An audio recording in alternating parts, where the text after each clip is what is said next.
বাপরে বাপ, 5-6 দিন হয়ে গেল কথা বলিনি তোমাদের সাথে। মনে হচ্ছে কত দিন হয়ে গেল কথা বলা হয়নি। আগে একটু জিজ্ঞাসা করি তোমাদের, কেমন আছো তোমরা? অনেক ভালো আছো তা আমি জানি। জানো তো, আজকে না একটা খুব সাধারণ রান্না করলাম, কিন্তু রান্নাটা স্বাদ অসাধারণ হয়। আমার ছেলের বাবা বলল, কি গো আজকে কি রান্না করবে? আমি বললাম, যা তোমার খেতে ইচ্ছা হচ্ছে নিয়ে এসো বাজার থেকে, আমি তাই রান্না করে দেবো। তারপরে সে বাজারে গেল, গিয়ে আমাকে ফোন করে বলছে, ভালো ভালো পাবদা মাছ পেয়েছি, নেব? আমি বললাম, হ্যাঁ নাও। তারপরে বাজার থেকে এসে মাছগুলোকে কেটে ধুয়ে দিল, আর আমি সব মশলা নিয়ে সাজিয়ে গুছিয়ে বসলাম রান্না করতে।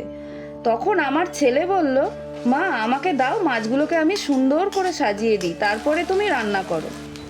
আসলে না, আমি যখনই কোনো কাজ করতে গিয়ে মনে হয়েছে কেউ যদি আমাকে একটু সাহায্য করত, তখনই এই দুটো মানুষকে আমি আমার পাশে পেয়েছি সব সময়।